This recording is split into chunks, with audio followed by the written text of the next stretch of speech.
Welcome! E aí, galera, beleza? Bem-vindo à nossa comunidade. Welcome to our community. Hey, what's going on, guys? It is OGC here. Today we have a new patch. This patch will be coming out on September 30th at 1 a.m. UTC for about 2 hours while the game is uploaded to patch 1.22.02. When maintenance is done, just open up the game normally. If you have any issues, make sure your account is linked beforehand and just re-download the game and it should work. So, there's a bunch going on in this. I am super happy with so much of this. So first, let's look at Conquer Drake rewards. So commanders on the land of Drake can view Conquer Drake rewards in the obelisk. That's pretty cool. So I don't know what the total changes are with all of this, but I do know that at the conclusion of the event, rewards will be delivered according to the number of big and giant cities controlled by your host. Dragonair does count as a giant city, and there are different reward tiers for Lord, Minister, and members. Pretty cool stuff all around. I think we'll probably cover this more next week once everything gets a little bit closer and we can see what these rewards are specifically. All I can say is so far it looks like the new gladiator set that is coming from all of this is absolutely game breaking strong. Next, the specific time when the rewards will be finalized shall be published towards the end of the event. So we'll get more details as this is put together.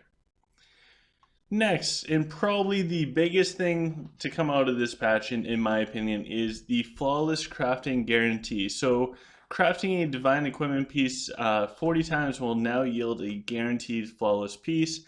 As you craft, the remaining craft count will disappear alongside or be displayed alongside the craft result. Crafting a flawless piece before the guarantee is triggered will not clear the remaining craft amount, and craft count is shared between pieces with equal alchemy stone costs. So let's dissect this and jump into it real quick. What this is basically saying is, depending on how many alchemy stones you are spending per item, each one of those different tiers is going to have its own unique counter. And once that counter reaches 40, you will get a guaranteed flawless. It's pretty cool. So realistically for divines, that's going to look like the 8,000 alchemy stone, which is most of the weapons. That will be at one specific tier. Then there'll be one for 4,000 alchemy stones. And then for the set pieces, they're going to have their own, which will be 3,750. So there'll be multiple different counters. This is huge. For anybody that spent any amount of time crafting, this is absolutely amazing because crafting is, and farming honor is probably the two most boring things in the game, and it takes significant amounts of time to farm the honor, to do the crafting. So this will allow people to hopefully get all flawless items, including myself, sooner rather than later.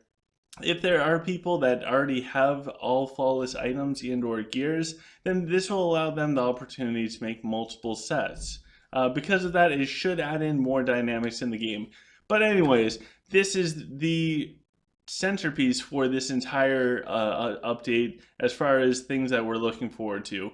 The Conquer Drake reward, absolutely massive, but flawless craft guarantee is huge, guys. It's absolutely huge. And in that 40 amount of time, say I'm doing Steam Gear Pummelers, I could craft like 2 or 3 of those, and then once I get to the 40th, I can still get that Steam Gear Pummeler flawless because it doesn't get reset. So anyways, awesome news for all of us. I hope you guys are saving up alchemy stones. I have quite a bit saved myself, so right after this comes out, I should be completely flawless with everything that I have.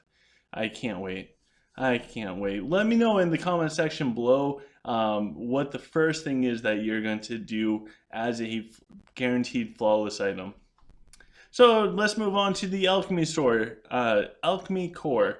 You can now view equipment detail of designer scrolls that you don't have. This is a nice thing because even if you didn't know what the items were or what the stats were, you'd have to ask a friend or hop on to like our friends at Academy of Conquest. because you can now look at it in game, that's actually going to help a lot of people out. It's going to make that information much more readily available. So that's a good move. When consuming required materials, the one with the fewest attribute points will automatically be used. You can now skip the craft and recast animations by tapping on the screen. Hopefully that speeds up the process. And batch transmuting divine equipment is now unlocked at stronghold level 30. That's going to be something that I highly caution people when doing. If the item is equipped on any of the 3 sets of your heroes, it will be locked. But there are some really nice gears that we just don't have equipped at the time. So make sure that you have you go through and do all of the appropriate locks on the gears that you want to save. So anyways, we'll now jump down and check out Clash of Fate. You can receive your final prize after you partake in 3 rounds for a house, even if you leave the house before the season ends. This is pretty good news. So you have to do 3 rounds of Clash of Fate in order to get the end of the season rewards. And with this, if for some reason you have to switch houses because your server broke out in a war, or say you're going to another house to help them out, this is going to benefit you quite a bit. Also, if you partake in 3 rounds or more for, if you do this for more than one house, you will only be rewarded once, and your prize will be the largest of those 2. So you can't just go do 3 Clash Fates in one house, switch, go to an ally's house for 3 Clash Fates, and get double the rewards, basically. So that's a good way to keep everything in check, make sure people get the rewards that they earned, but also not just encourage that type of play and throw too many rewards at people.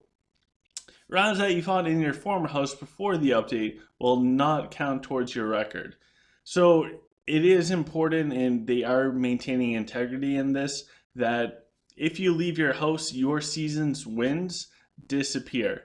That matters when it comes to getting the different amount of chests at the end of the Clash season. So all in all, I think this is pretty good for Clash Fate if for some reason you leave your house early. Next, we have Commander Search. So commanders now displayed in the search list. You can choose a commander to be king, advisor, to request Imperial rewards, or add to your pact, etc.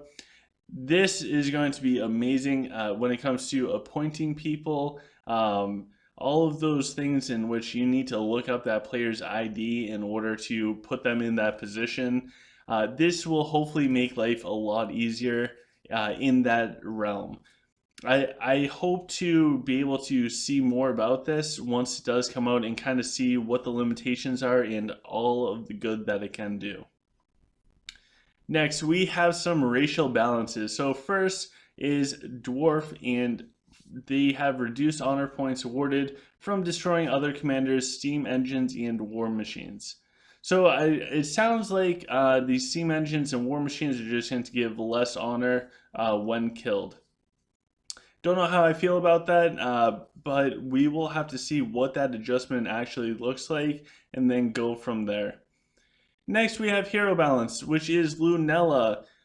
Lunella now has a prolonged the evasion duration of Lunella and her Outrider sisters. So we'll have to see exactly how long that prolonged evasion duration is. I think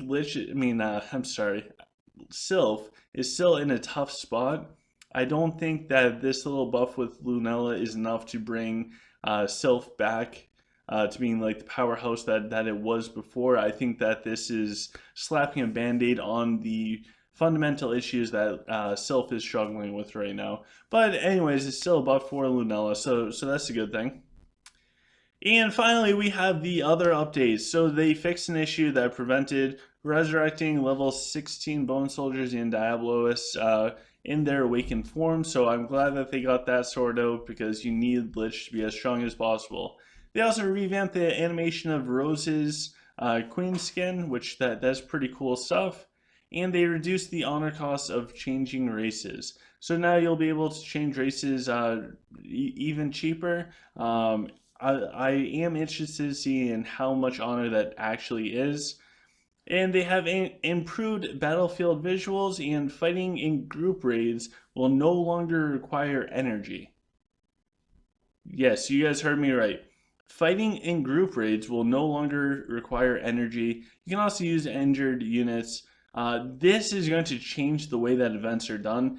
I don't know about you guys, I don't go all out in these events because I can go through so many potions just trying to get myself a decent score, which compared to what other people on my server can do doesn't really matter at all.